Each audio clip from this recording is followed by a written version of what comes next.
didn't make any sense to me. We're all concerned still about the U.S. Senate race. I know you said you hadn't endorsed anybody. Is that going to change today? Not today. DPI meetings at all on that? Are you discussing it? Well, there's nothing planned right now. I was at the Cook County meeting yesterday and I didn't vote. Did you hear some of the remarks that the governor made directly about you at his fire-up speech yesterday, basically blaming you for all the state's ills? Those remarks have been going on for about 7 or 8 months. You seem to be particularly acidic. Well, that doesn't help the process. He said that you had ice water in your veins. Again, as you've heard me say, the number one problem facing the state of Illinois is the budget deficit. We all ought to be about the business of solving the problem of the budget deficit, not spending time being personally offensive to others. I'm not going to do that. I've said from day one, I'm not going to involve myself in a conduct like that. I want to work on solving the problem of the budget deficit. Let me point out, as I did to this gentleman the other day, when you read the reports of the rating agencies concerning the fiscal condition of the state of Illinois, the rating agencies don't talk about workers' compensation, they don't talk about collective bargaining, they don't talk about the prevailing wage, they talk about the fiscal condition of the state, the absence of a balance between revenue and expenses. That's what we ought to be focused on. Mr. Speaker, 2 days in a row, the governor has said you are blocking a bill that would allow a foundation to raise money for the fairgrounds. Is that true, and do you have an opinion on that issue? I don't even know what he's talking about. What I know is that the legislature sent to the governor a spending plan that would have provided for funding for the state fair and many other aspects of state government. Under the Constitution, the governor was able to use his line item veto and his reduction veto to fashion that spending plan as he wished. He chose not to do that. He chose to do an outright veto, which is why the state does not have spending authority for a lot of activities, including the state fair. Do you think a foundation for the fair is a good idea? Do you think a private foundation for the fair would be a good idea? I'd like to spend some time thinking about that. There's a small number of foundations in state government. The Department of Conservation has one. Sometimes they've worked, sometimes they haven't. It's something you ought to give a lot of study to. Because when they talk about a foundation, the next step is to say, well, we don't want to appropriate the money. We don't want to have oversight over the money. Just let us go off and do what we want to do. And that's something that we ought to spend a little time thinking about. Do you have the votes for the override next week? We're very confident that we will override the governor. Next week, will it be done? And do you have anything to I don't say think it's for- going to be next week. He What says about that represents Senator a McCann? Do you have any opinion He's on apparently his a man vote? of courage. Does it show a Stood kind up of to a crack Rauner. in Rauner's armor? Do you I consider that? don't know about that, but he ought to be complimented for voting his conscience. The He ought to governor, be the governor complimented says for that that. that bill is a war on taxpayers. That taxpayer, Yeah. because an arbitrator will take the union side. All we're talking about is the same system that's used for local police and fire. And so I don't hear a lot of complaints about how they handle the local police and fire all across the state. We have one more on the Senate race. Is it a good idea for the party to have Oh, some... you're here. Welcome. Nice to see you. Glad I'm well.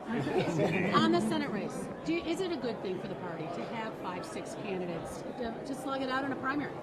Oh, I think it shows the vitality of the Democratic Party and the attractiveness of the Democratic Party to people who want to serve in the United States Senate. I think it's a compliment that we have so many people that want to file in the Democratic primary election, and they want the Democratic label behind their name in the general election. And as far as your endorsement? I haven't rendered an endorsement.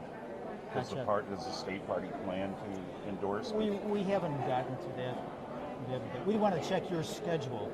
I to see appreciate if you that. could attend. Well, I have a continuing schedule, by the way. You didn't get to the presidential election. We're hearing a lot of Hillary talk here. Is the DPI going to get involved in that at all? Well, again, we haven't got to that point. We've been busy with budget making and middle class families. What about Not sending people to welfare or the work. How's that working for you, though? How's that working for you? What? Putting all your attention to the budget in the middle class. Well, that's our obligation. You know, when you're elected to the legislature, it's a continuing obligation, and that's what we're doing. We're at work. We're here at the Capitol building in continuous session, and we're prepared to work to solve the problem. Everybody has to be reasonable. Everybody has to function in moderation. It doesn't sound like your position has changed much or evolved hardly at all in the recent weeks. Well, I'm not in favor of sending injured workers to the welfare rolls or to the emergency room. I'm not in favor of lowering wages or the standard of living for middle-class families. That's what I'm all about. And, excuse me, I'm reflecting the views of almost every Democrat in the legislature and many Republicans in the legislature. Vast majority of people in the legislature don't think that the government ought to be in the business of lowering wage rates or the standard of living. They think the government ought to be moving in the opposite direction. Why does it have to be an either or? Why does it have to be that way? It's not an either or because the House on 5 or 6 occasions has attempted to respond to the governor, and we attempted to meet the governor halfway. The governor talks about workers' compensation. The House passed a workers' compensation bill. The Senate's passed a workers' compensation bill. I've instructed the chair of our Labor Committee, Representative Hoffman, to engage with the Senate to work to see if we can reconcile the differences in the two bills. We did our workers' compensation bill in the House to be responsive to the governor. The governor wants to put a freeze on real estate taxes. We've called a bill to freeze real estate taxes 12 times in the House. The Republicans on 12 separate occasions have declined to participate in the roll call. The governor called upon us to give up our anticipated COLA adjustment. We passed a bill to do that. The governor last week wanted us to appropriate federal money. We did that. So there's been several occasions where in the House we've attempted to meet the governor halfway. But you haven't been willing to even grant a hearing on not even one of his proposals, not even one of his reform proposals. So you're listening to his rhetoric. He wants to freeze real estate taxes. 12 times in the House we've called a bill to freeze real estate taxes. The Republicans have not participated in the roll call. They haven't voted for the bill. The governor would say he wants to do that as a trade-off on changes in collective bargaining and the prevailing wage.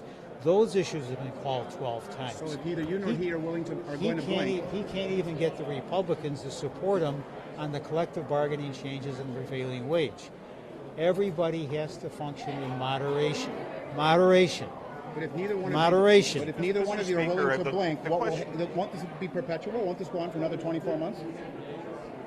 We are in continuous session. We are at the Capitol. We are at work. We passed a spending plan. I know what you mean. We passed a spending plan. The governor, you should understand this, under the Constitution, the governor could have worked with that document, used his line item veto and his reduction veto, as prior governors have done, and as he did on what we call the capital bill, fashioned the budget the way he wanted it, and we'd have a spending plan today. Mr. Speaker, you're obviously the great status strategy guy. But people ask me though, why not let one of those Republican bills that he wants just up for a vote? And They've all been voted. Well, I know, but they're not. They would argue that they're not. But I mean, let the Republicans bring their bill, whatever, and call it for a vote. They can argue, but we've taken real votes. I understand that. We've taken real votes. I know, but why not just say, here's your bill. You want your bill, and I know you say you've done that, but you've done it under Democratic sponsorship. Let the Republicans bring forth their bill. Democrats can sponsor bills. I'm not saying they can't. I am saying, why not? Dictatorship to the process. Everybody should work in moderation, not in the extreme. Is that kind of rhetoric, in your view, in the extreme? Well, I just think that in the history of American government, very little has been accomplished by extreme positions. Very steep.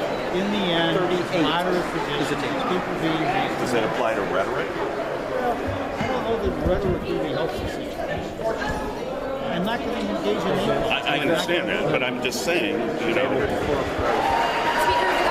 he can get a majority in 8 years. All right, thanks, everybody.